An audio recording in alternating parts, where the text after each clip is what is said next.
Israel is their fatherland and India their motherland. ইসরায়েলকে পিতৃভূমি বলার পর এবার সংযুক্ত আরব আমিরাতকে নিজের দ্বিতীয় বাড়ি হিসেবে অভিহিত করেছেন ভারতের প্রধানমন্ত্রী নরেন্দ্র মোদী। आपके नेतृत्व में उठाए गए कदमों का हम अभिनंदन करते हैं।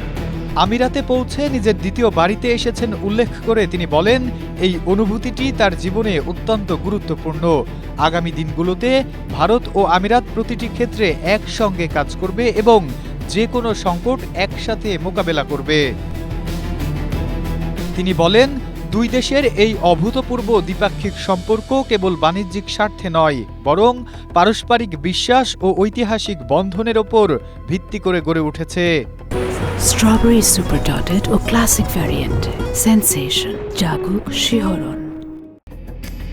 পশ্চিম এশিয়ার চলমান যুদ্ধ ও ভূরাজনৈতিক উত্তেজনা নিয়ে গভীর উদ্বেগ প্রকাশ করে ভারতের প্রধানমন্ত্রী বলেন, মধ্যপ্রাচ্যের এই যুদ্ধ পরিস্থিতি এখন আর কোনো আঞ্চলিক সংকট নয়, বরং এটি সমগ্র বিশ্বের অর্থনীতি ও স্থিতিশীলতাকে মারাত্মকভাবে প্রভাবিত করছে।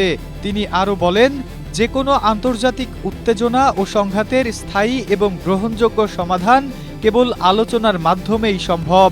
এর আগে ইসরায়েল সফরে গিয়ে এক বিশেষ অনুষ্ঠানে মোদি বলেছিলেন, ইসরায়েল তাদের পিতৃভূমি এবং ভারত মাতৃভূমি।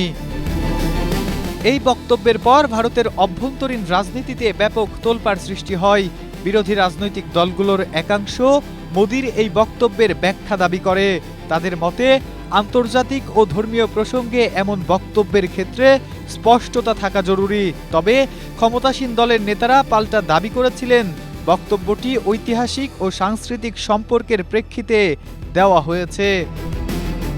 রাজনৈতিক পর্যবেক্ষকদের মতে, ভারত দীর্ঘদিন ধরেই মধ্যপ্রাচ্যে ভারসাম্যপূর্ণ কূটনৈতিক নীতি অনুসরণ করে আসছে এবং ইসরায়েলের পাশাপাশি আরব দেশগুলোর সঙ্গেও এই ঘনিষ্ঠ সম্পর্ক বজায় রাখার কৌশল মোদির এই দুই বক্তব্যেই স্পষ্ট হয়েছে।